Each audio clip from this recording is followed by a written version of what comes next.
Tres salmos que van a tener tarea esta semana. Normalmente cuando predico acerca de algún tema o algún libro, siempre desafío a la congregación, para los que están conectados con nosotros, a que repasen, investiguen un poco más profundo y lean en forma personal los pasajes que son leídos aquí en la iglesia. No es solo que te quedes con lo que el predicador dijo. Lo que el predicador dijo es algo que el Señor está hablando a tu vida para que investigues un poco más acerca de eso.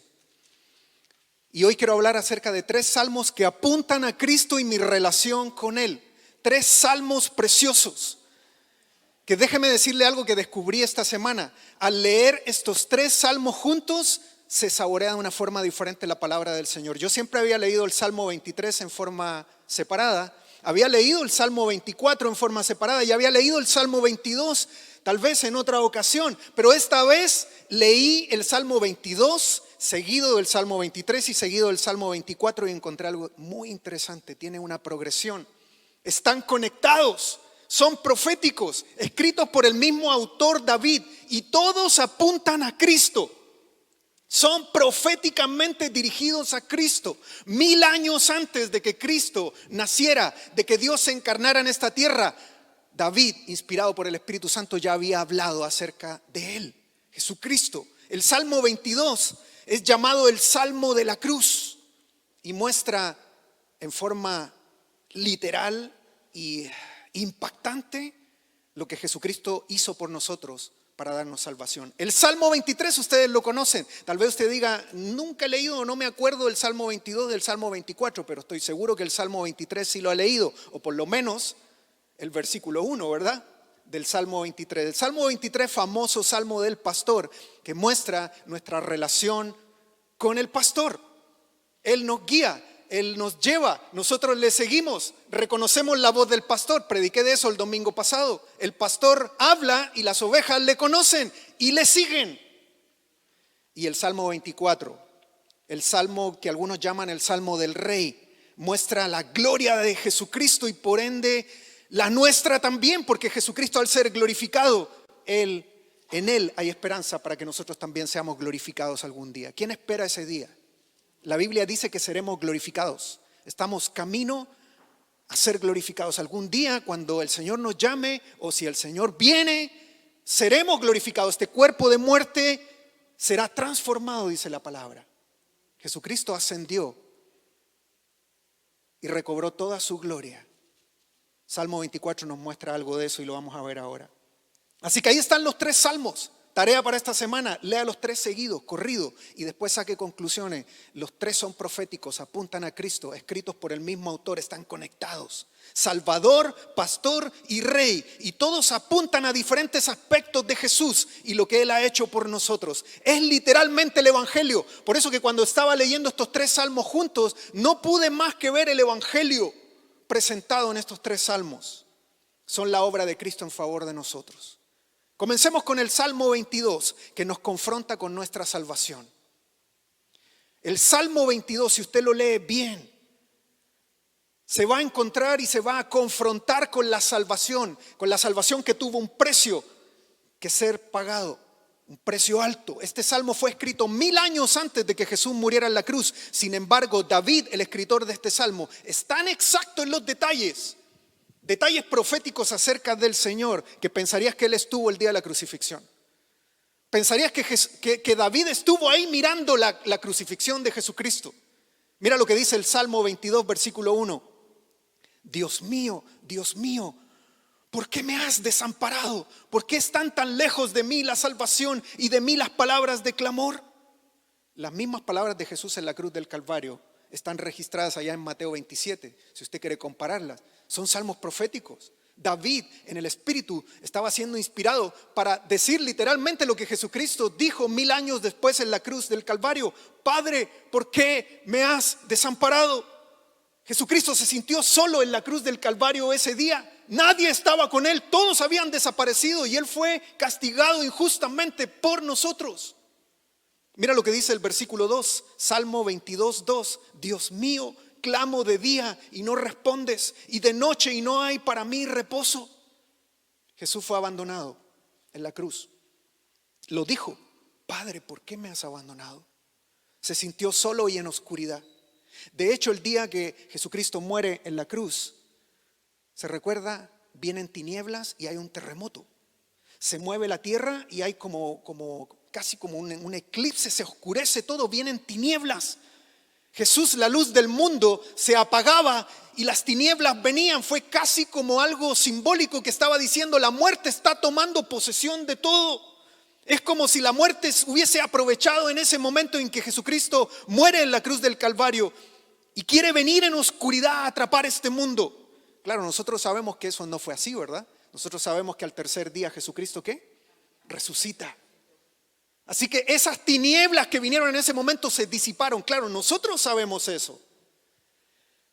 Pero hasta este punto donde David escribe este salmo, esto era un misterio. David está escribiendo este salmo y en realidad ni siquiera él sabe, no tiene clara la película completa todavía. Era un misterio, literalmente un misterio. David no sabía todos los detalles de lo que ocurrió el día de la crucifixión, aunque da muchos aquí. Los judíos nunca supieron y nunca entendieron por qué Jesucristo tenía que venir y morir. Ni los discípulos lo entendían. ¿Dónde estaban los discípulos el día que Jesucristo fue crucificado? Desaparecidos. No entendían el por qué Cristo tenía que morir. Ni el diablo lo entendía. La muerte de Jesús era un misterio hasta ese momento. Pero aquí estamos nosotros, 2000 años después, con la palabra en nuestras manos, entendiendo con la profecía escrita de que el Señor Jesús murió y todo lo que hizo lo hizo por nosotros. Sí, fue abandonado en la cruz, pero lo hizo por ti, lo hizo por mí. Fue lo mismo que ocurrió ese día. Mil años antes David lo dijo, 2000 años después, aquí estamos nosotros y lo entendemos mejor que David. ¡Qué bendición! Mira lo que dice el Salmo 22, 6 al 8. Me impactan los detalles del Salmo 22 acerca del precio de la salvación. Dice: mas yo soy gusano y no hombre, oprobio de los hombres y despreciado del pueblo. Todos los que me ven me escarnecen, estiran la boca, menean la cabeza diciendo: se encomendó a Jehová, líbrele él, sálvele, puesto que en él se complacía.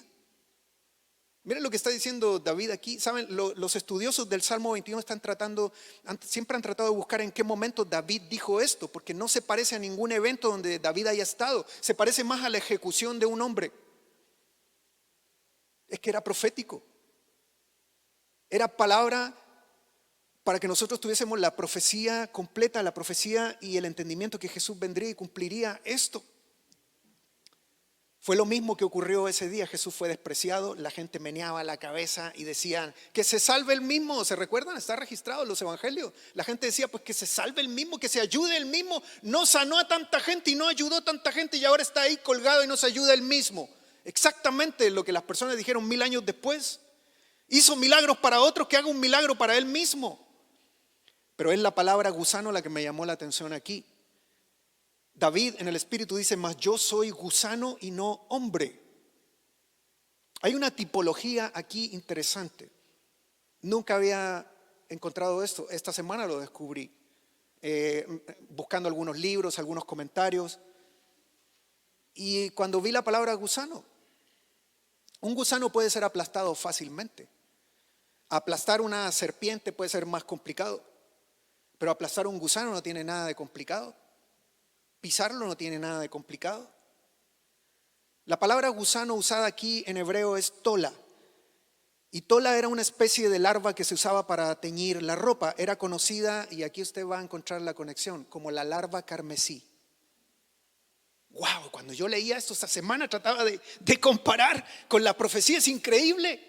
Cuando usted aplastaba, y era el proceso para trabajar con este gusano y con esta larva, de ahí sacaban un tinte rojo para teñir la ropa de la realeza en los tiempos de David. El proceso eran aplastados y el fluido interno carmesí se usaba para teñir la ropa de la realeza. Wow. La tipología es esta, y esto fue lo que me impactaba esta semana en el estudio de este pasaje. Jesús fue aplastado por nuestros pecados y su sangre carmesí nos limpia y nos viste con vestimentas reales. ¿Puede ver la tipología? Es profético. Es una profecía 1000 años antes que se cumple en Cristo, y en Cristo ahora nosotros somos revestidos por su sangre, por el precio de Él. Ahora nosotros somos vestidos con ropas reales. Ya no somos más esclavos, ahora somos libres, somos hijos del gran rey. Amén, ¿lo cree? Somos hijos de la realeza. Y lo mejor, la nueva vestimenta, revestida de la sangre del Cordero, nos hace justos ante el Padre. Tenemos justicia por esa sangre del Señor que nos viste, nos cubre y nos hace perfectos ante el Padre. Pero mira el versículo 16 del capítulo 22 de este salmo. Dice: porque perros me han rodeado, me ha cercado cuadrilla de malignos. Y esta parte me impresionaba. De hecho, hasta la piel se me ponía de gallina cuando leía esto. Horadaron mis manos y mis pies. 1000 años antes la profecía ya lo dijo. Es increíble el detalle. La palabra perros aquí que usa David para decir perros me han rodeado, es exactamente la palabra que usaban los judíos en el tiempo de los romanos para referirse a los gentiles. Un judío, un hebreo, se refería a cualquier otro que no era hebreo como perros, especialmente los romanos, que los estaban invadiendo en el país, que los tenían en esclavitud, en persecución, subyugados. Perros era una palabra muy común en los tiempos de Jesús para referirse a alguien no judío. Y no fueron los romanos, los gentiles, los que crucificaron al Señor, los que lo rodearon, lo crucificaron. Fueron quienes mataron al Señor Jesús, y lo más impactante, hirieron sus manos y sus pies. ¿Cómo a David se le ocurre esto 1000 años antes? Porque es raro, en el tiempo de David la forma de ejecutar a una persona no era al estilo romano. Eso era una cuestión romana 1000 años después. La forma de ejecutar a una persona en los tiempos de David era por lapidación o por siendo apedreado, por apedreamiento. David está hablando de una ejecución aquí y dice: horadaron mis manos y mis pies. Es profético, no puede ser otra cosa. No es algo cultural del tiempo de David. Por eso me impactan los detalles que él da. Pura profecía, profecía del pago de nuestra salvación y de lo que Jesucristo haría por nosotros. Eso fue escrito 1000 años antes y sigue aquí 2000 años después, confrontándome a mí con la salvación, porque no fue barata, tuvo un precio altísimo, y fue la sangre del Señor, fueron sus manos y sus pies. Salmo 22, 18, otro detalle interesante para que vean que la profecía es exacta aquí. Repartieron entre sí mis vestidos y sobre mi ropa echaron suertes, dice David. Fue exactamente lo que hicieron. Los 4 evangelios relatan este detalle. Los soldados romanos que crucificaron al Señor, al desnudarlo y clavarlo en la cruz, dejaron sus ropas ahí y dijeron: ¿y ahora qué hacemos con esto? Pues echemos suerte a ver quién se la queda.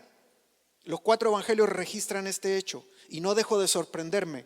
Déjame decirte algo: cada vez que dudes, y aquí es donde yo hacía una aplicación esta semana y quiero que la hagas tú en tu corazón, cada vez que dudes, cada vez que seas tentado a decaer, cada vez que sientas que vas hacia atrás en vez de avanzar en tu vida espiritual, vuelve a esta profecía, lee el Salmo 22 y revisa lo que el Señor Jesucristo hizo por ti.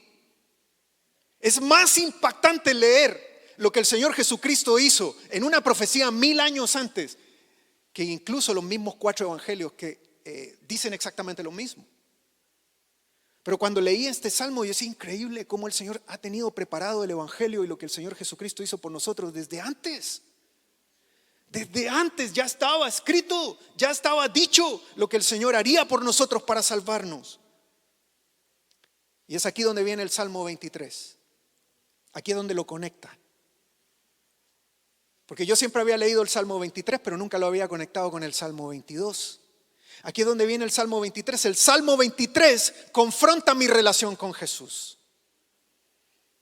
El Salmo 23 es ese salmo que si lo leo conectado con el Salmo 22 me confronta. Generalmente leemos el Salmo 23 como un descanso, ¿verdad? Jehová es mi pastor, nada me faltará. Sobre todo ahora en pandemia, ¿verdad? Pero aquí el Salmo me confronta, no me refresca, me confronta con mi relación con el Señor y de con quién es mi pastor. El Salmo 22 nos muestra el precio de la salvación. El Salmo 23 nos muestra la relación como resultado de esa salvación. No hay relación si no hay salvación. ¿Anotaste eso? No hay relación con el pastor si antes no hay Salmo 22. El reconocimiento de lo que Jesucristo hizo. Ese es el evangelio. Para poder conocer al Señor tienes que conocer lo que Él hizo por ti. Lo que Él hizo por ti entonces va a hacer que reacciones para que entonces sigas a ese pastor. El Señor Jesucristo repitió muchas veces: si alguien quiere venir en pos de mí, ¿qué decía Él? Niéguese a sí mismo, obviamente, y sígame. No es, si alguno quiere venir en pos de mí, ahí espéreme en la casa que yo voy a ir a buscarlo. Eso es lo que dijo el Señor Jesús. No, si alguno quiere venir en pos de mí, sígame. Ahora mismo, sígame. Pero es que tengo que dejar algo. No, pues si quieres dejar algo, pues ya te la perdiste. Es ahora, sígueme ahora. Por eso les digo yo, cuando estaba leyendo estos dos salmos, la conexión es increíble. Salmo 22 es el precio de la salvación, el que reconoce el precio de la salvación y lo toma, entonces sigue al pastor. No puedes seguir al pastor si no reconoces antes lo que Jesucristo hizo por ti en la cruz del Calvario. Todos conocen este salmo, pero pocos lo han vivido. Pregunto, ¿tienes una relación con el pastor? ¿Cuántas veces hemos leído el Salmo 23? Pregunto yo, ¿tienes una relación con el pastor? ¿Conoces al pastor? ¿Conoces su voz? ¿Le sigues? La respuesta es fácil. Si no has experimentado el Salmo 22, entonces no tienes pastor. Algunos andan buscando un pastor, tráiganme el pastor. Si el pastor ya se les presentó hace rato en su vida, lo que pasa es que no hemos querido aceptar el evangelio, lo que Jesucristo hizo, y decir, lo creo, lo tomo, lo acepto. Ahí es cuando viene el momento del Salmo 23. Ahí es cuando el pastor se hace presente en tu vida. Jehová es mi pastor, nada me faltará. Aunque ande en valle de sombra y de muerte, no temeré mal alguno, porque su vara y su cayado me infundirán aliento. Él me prepara la mesa, Él me arregla todo. Cuando Él va para allá, yo le sigo, no cuestiono seguir al pastor, porque le conozco, sé lo que Él hizo por mí. Ahí es donde está la conexión que yo no había visto nunca antes. Está conectado al Salmo 22. Yo sigo al pastor porque sé lo que el pastor hizo por mí. Sé que horadaron sus manos y sus pies. Sé que lo golpearon, sé que hirieron su frente. Sé que su sangre carmesí fue derramada por mí. Ahora entiendo quién es ese pastor, no cuestiono seguirlo. Cualquier otro animal tiene las facultades de instinto para sobrevivir, ¿sí o no? Porque yo me preguntaba, ¿por qué Dios elige en el Salmo 23 la ilustración de las ovejas? ¿Por qué? ¿Te has preguntado eso? Porque cualquier otro animal tiene las facultades para salir, merodear. Usted suelta un perro, suelta un gato y el perro y el gato regresan. Pero usted suelta una ovejita.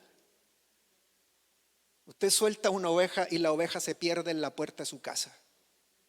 Son unos animalitos no muy brillantes. El GPS de la oveja no funciona.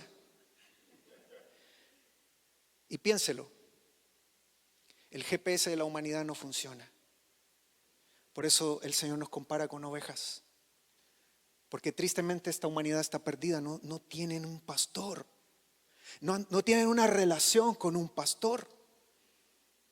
Y la razón es porque no han conocido lo que el pastor hizo por ellos, o no lo han aceptado, o no lo han hecho algo parte de sus vidas. Con todos nuestros avances, la ciencia, la tecnología, el arte, y aún así no podemos llenar ese vacío que tenemos interno. Seguimos perdidos como humanidad. Seguimos perdidos espiritual, moral y físicamente. Por eso morimos. Porque estamos contaminados físicamente. Y por eso llegaremos a la muerte un día. Hay algo que está vacío internamente y nada lo llena en esta humanidad. Ni siquiera las relaciones con personas. Porque a veces creemos que eso nos va a llenar. ¿Sabes? No importa qué geniales o brillantes sean otras ovejas en el rebaño. Siguen siendo ovejas y siguen estando perdidas. Y a veces nosotros ponemos el todo y el todo en una persona, y no son las personas las que van a cambiar nuestra vida, es el pastor, es el Señor. Necesitamos un pastor. Y escucha bien esto, no podremos tener un pastor hasta que no reconozcamos lo que Jesús hizo por nosotros en su sacrificio, Salmo 22. ¿Ven la conexión? Yo otra vez les recomiendo, y lo vengo diciendo ya hace más de un año, desde antes de la pandemia, necesitamos tomar las escrituras. Necesitamos dejar de que nos den pedacitos por aquí, pedacitos por acá, el sermoncito del domingo, el estudio bíblico del jueves. Usted necesita tomar su Biblia. Le digo que esta semana estaba yo como diciendo, ¿por qué, Miguel, nunca leíste estos 3 salmos seguidos? Los 3 son proféticos, escritos por un mismo hombre, están conectados, apuntan a Cristo, son el Evangelio. Necesitas agarrar los 3 salmos. No te quedes solo con el Salmo 23. Lee el Salmo 22. Conéctalo. Y luego el 24.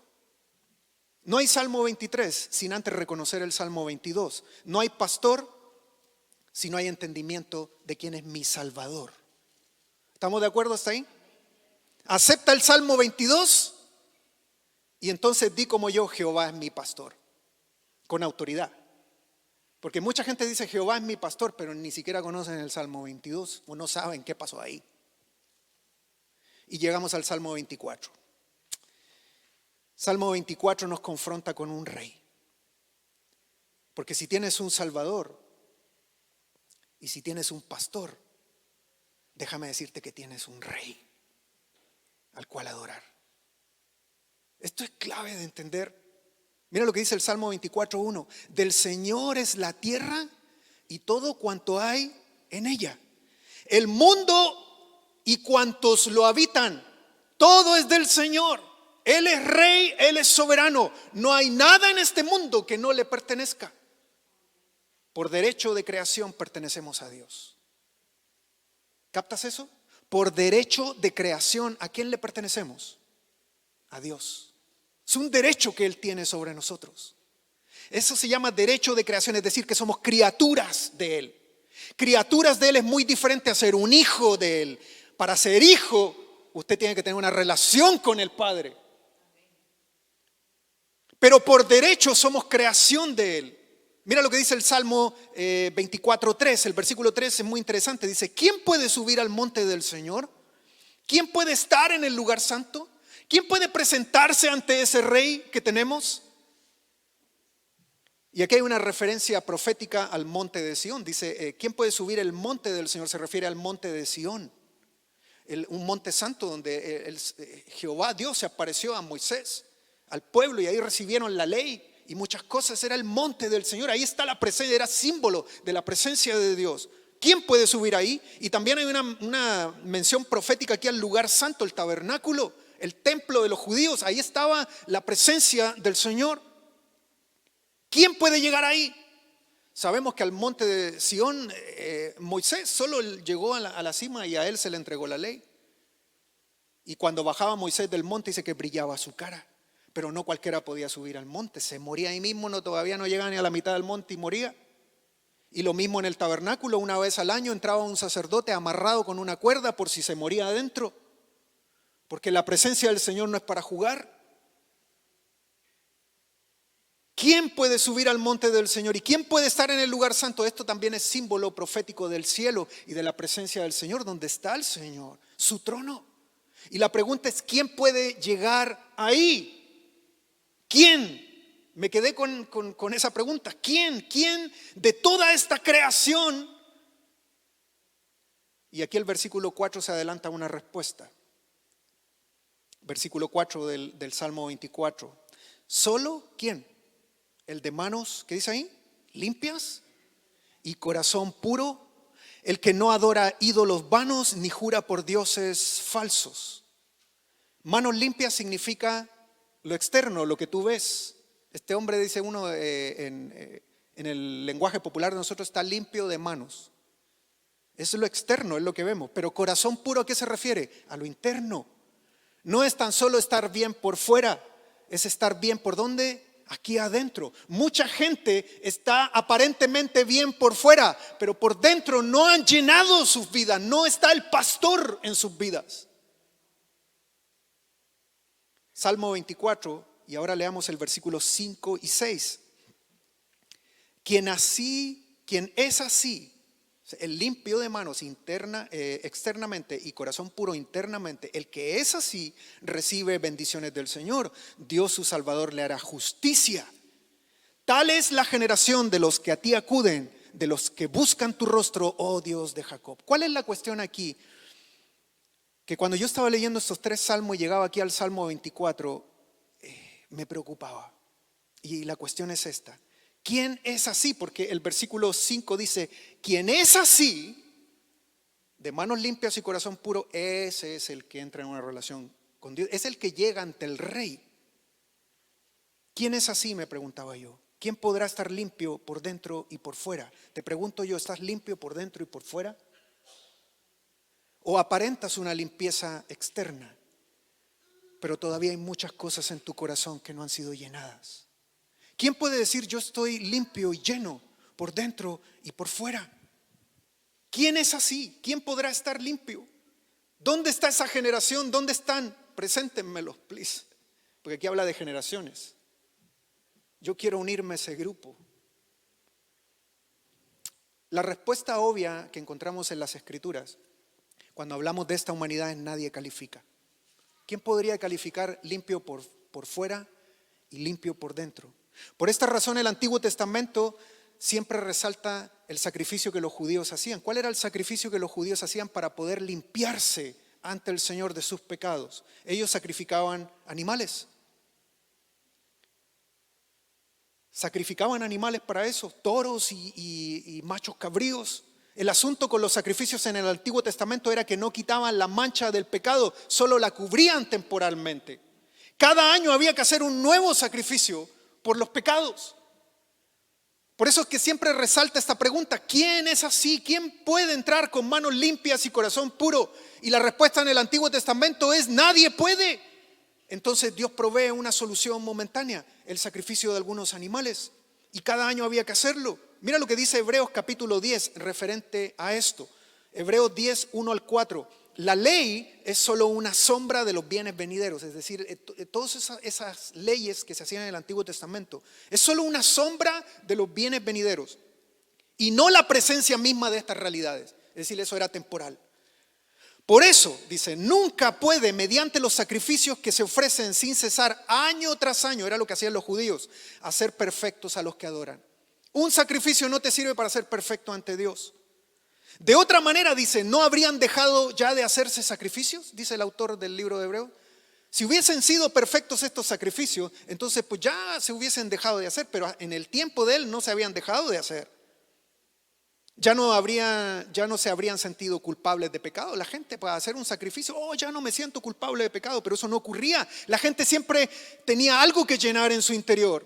Versículo 3, pero esos sacrificios son un recordatorio o una muestra anual de los pecados, ya que es imposible que la sangre de los toros y de los machos cabríos, ¿qué dice ahí? Quite, ¿qué?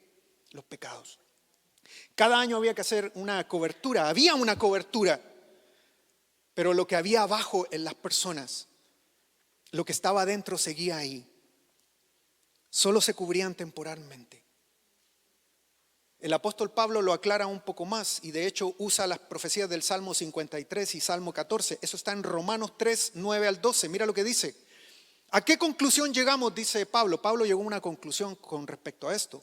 ¿Acaso los judíos son mejores porque hacen sacrificios y se limpian una vez al año? De ninguna manera, dice. Ya hemos demostrado que tanto los judíos como los gentiles están bajo el pecado y que no hay justo ni aun uno, dice Pablo. Así está escrito: no hay un solo justo, ni siquiera uno. No hay nadie quien entienda, nadie quien busque a Dios. Todos se han descarriado, a una se han corrompido. No hay nadie que haga lo bueno. No hay uno solo que pueda decir: yo estoy limpio de manos y tengo un corazón puro, ábranme la puerta para entrar donde el Rey. No hay ninguno, nadie. El pecado nos deshabilita. Por eso Jesús dijo: el que esté libre de pecado, que juzgue Entonces, pues, ¿se acuerdan de ese momento? El que esté libre de pecado aquí, pues entonces agarre la piedra y empecemos a darle. Desde los más viejos hasta los más jóvenes comenzaron a salir. ¿Por qué desde los más viejos? Porque los que hemos vivido más entendemos cuán pecadores podemos llegar a ser.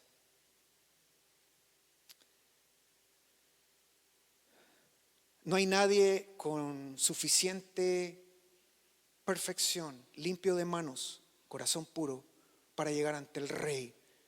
Y nunca podremos pagar el precio de la redención. Y es por eso que cuando leía estos 3 salmos, me hacía clic el Salmo 22, luego el Salmo 23 y luego el Salmo 24. Necesito aferrarme a lo que Jesucristo hizo en el Salmo 22. Necesito tener esa relación con Él del Salmo 23 para poder entonces entrar en la presencia del Rey con manos limpias y corazón puro. ¿Por mis méritos? No, por los méritos de Jesús. Ahí está la conexión de los 3 salmos. Él fue a la oscuridad, Jesucristo pagó el precio. Por eso necesitábamos un Salvador, Salmo 22, porque era el único que tenía la facultad perfecta para pagar la deuda. Y la pagó en la cruz del Calvario por ti y por mí. Él fue a la oscuridad para que nosotros fuéramos a la luz. Él luchó con el pecado, la muerte y Satanás y los venció. Salió victorioso de la tumba y resucitó para darnos vida. Mira lo que dice Colosenses capítulo 2, versículo 14 y 15. Y lo voy a leer en una traducción moderna. Dice, la ley escrita, Colosenses 2, 14 y 15. La ley escrita estaba en contra de nosotros. Todo el Antiguo Testamento y sus sacrificios, lo único que hacía era decirnos, no somos suficientes. Eso de los sacrificios nos cubre por un año y de ahí hay que hacerlo otra vez. Pero Dios le puso fin por medio de la muerte de Cristo en la cruz a ese problema. Dios les quitó el poder a los espíritus que tienen autoridad y por medio de Cristo los humilló delante de todos al pasearlos como prisioneros en su desfile victorioso. Ellos son los prisioneros de Cristo, no nosotros de ellos. ¿Quién lo cree? Ellos son los prisioneros, las tinieblas, Satanás y los demonios son prisioneros de Cristo, no nosotros de ellos. Mira lo que dice Hebreos 2:14.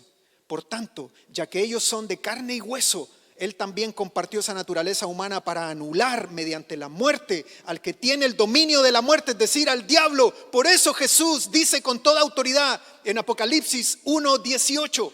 Anoten Apocalipsis 1:18. Y el que vive, estuve muerto, dijo Jesucristo, pero ahora vivo por los siglos de los siglos y tengo las llaves de la muerte y el infierno. Jesucristo fue el único que pudo vencer la muerte. Jesucristo lo hizo, salió victorioso y ahora tiene las llaves del infierno y de la muerte. Él venció la muerte. Y ahora donde me hace clic, Salmo 22, Salmo 23 y Salmo 24. Él lo hizo, venció, resucitó y ascendió de regreso a su gloria. Y aquí es donde el Salmo 24 hace un clic. Aquí es donde el Salmo 24 pasa de la esfera de la tierra, preguntando quién es de manos limpias y corazón puro, al cielo. Fíjense, Salmo 24, versículo 7. Aquí es donde hay que confrontarnos con el Rey. Salmo 24, 7 al 9. Dice, eleven puertas sus dinteles. Esto es profecía. Esto es lo que ocurrió el día que Jesús ascendió a los cielos y recuperó su trono. Eleven puertas sus dinteles, levántense puertas antiguas, que va a entrar el Rey de la gloria. ¿Quién es este Rey de gloria? El Señor, el fuerte, el valiente, el Señor, el valiente guerrero. Eleven puertas sus dinteles, levántense puertas antiguas, que va a entrar el Rey de la gloria. Y Salmo 24, versículo 10, otra vez hace la pregunta. Y son seres celestiales que hacen la pregunta. ¿Quién es este Rey de gloria? Versículo 10. Es el Señor Todopoderoso, responden otros ángeles. Es el Rey de la gloria. Yo me pregunto cuando estaba leyendo el Salmo 24 aquí en esto, porque hay un diálogo de seres celestiales aquí. Están viendo regresar a Jesús de lo que hizo en el Salmo 22 y de la relación que tiene con nosotros en el Salmo 23, pero ahora está llegando al cielo. está recuperando su gloria, venció la muerte y está ahí tomando su trono otra vez. Yo me pregunto, ¿por qué están tan impresionados? Porque preguntan 2 veces aquí, ¿quién es este Rey de la gloria? Déjame decirte por qué están impresionados. Trata de imaginar al Señor Jesús el día en que habla con su Padre y su Padre le dice: hijo, llegó el momento. Yo solo voy a imaginar, me voy a especular espiritualmente aquí. Imagínate el cielo en ese momento, miles de años atrás. Y el Señor le dice a Jesús: llegó el momento, hijo. Y Jesús dice: ok. Y sale. Y los seres celestiales que están ahí, los que guardan el trono, esos querubines y ángeles protectores que están ahí creados por Dios, ven a Jesús salir y todos se preguntan: ¿y para dónde va? Recuerden, esto era un misterio antes. ¿Para dónde va? Siempre ha estado aquí con nosotros. Y de repente Jesús camina y se abren las puertas ahí, habla de dinteles y puertas celestiales y desaparece. Y nace en Belén, encarnado en un pequeño bebé. Y desaparece de los cielos ¿por cuántos años? 33 años. Pero ahora proféticamente regresa y por ellos están: ¿quién es el Rey de la gloria? ¿Quién es este que viene otra vez? Yo me preguntaba, bueno, ¿y no lo conocen? Pues no es el mismo que se fue hace 33 años, pero ellos están impresionados ahora. Hay algo que los impresiona. Hebreos 9:12 dice: entró una sola vez y para siempre en el lugar santísimo. No lo hizo con sangre de machos, cabríos y becerros, sino con su propia sangre, logrando así un rescate eterno.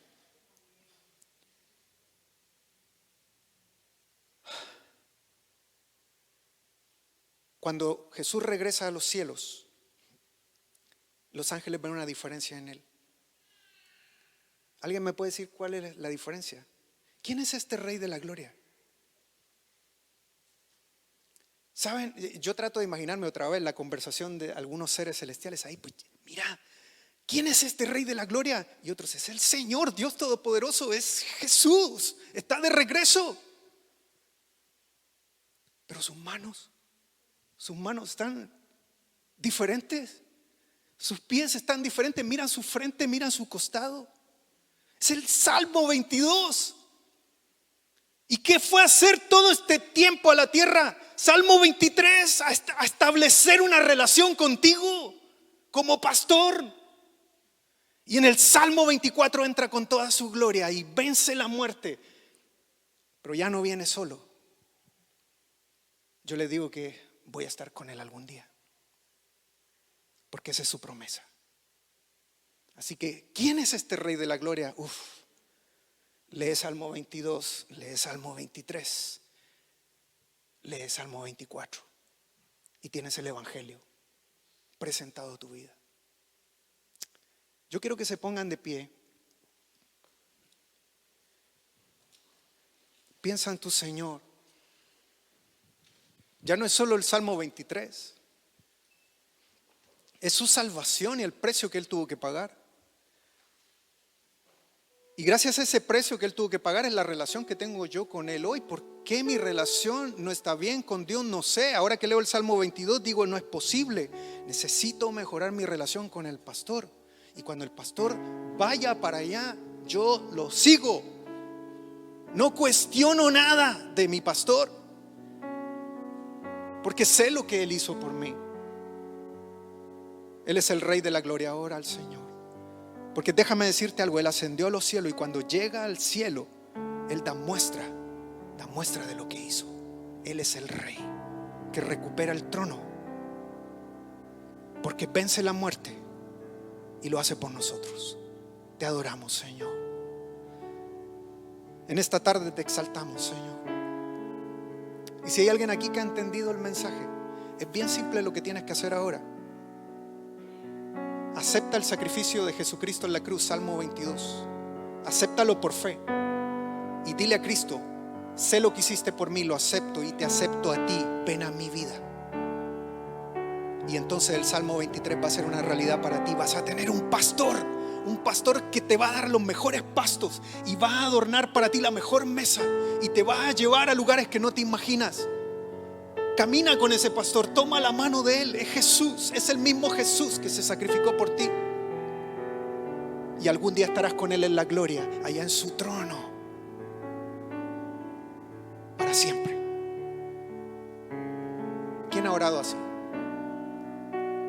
¿Quién ha orado así? Si estás conectado con nosotros y has orado así, déjame decirte que Dios va a hacer la obra completa en tu vida de ahora en adelante. Exalta al Señor. ¿Hay alguien aquí que ha orado así? Solo levanta tu mano, quiero orar por ti. Amén. Amén. Padre, yo oro por esta congregación y por aquellos que han escuchado este mensaje. Señor, obra en sus vidas. Danos la fuerza para seguir adelante, Señor. Te exalto, Señor, por tu sacrificio. Te exalto, Señor, por ser mi pastor. Te exalto, Señor, por ser mi rey. Te adoramos, Señor. Bendito sea, Padre Santo. Bendito sea, Señor. ¿Hay alguien que necesita oración en su vida? ¿Qué les parece si aprovechamos? El día domingo es el único día que tenemos. La pandemia nos tiene encerrado aquí el domingo. Si necesitas oración, ven aquí al frente, yo quiero orar por ti. Hay alguien que necesita oración y como comunidad oramos por ti. Si hay alguien que está conectado con nosotros y necesita oración, da un paso al frente, levanta tu mano y haz cuenta que estás aquí con nosotros. Yo quiero orar por ti. ¿Hay alguien aquí que necesita oración? Amén. Vengan aquí enfrente y oramos. Preséntate ante el Señor de la gloria. Preséntate ante ese Salvador, ante ese pastor y ante ese Rey. Oh Señor, estamos en tu presencia y pedimos, Señor, de tu guía, de tu sabiduría, de tu luz y de tu entendimiento. Señor, quiero orar por las personas que están aquí con esa necesidad de oración. Padre, toca sus corazones, provee, guía, anima. Da, Señor, lo que hay que dar en sus vidas. Lo pedimos, Señor, como comunidad. Y oramos, Señor, porque confiamos en ti. Oro por aquellos que están en la pantalla escuchando este servicio online. Señor, obra en sus vidas. Si hay alguien que ha entendido el mensaje, Señor, dale lo necesario, lo que necesita para seguir adelante. Te exaltamos, Señor, y entregamos todo en tu presencia. Te adoramos, Señor, en el nombre de Jesús. Amén.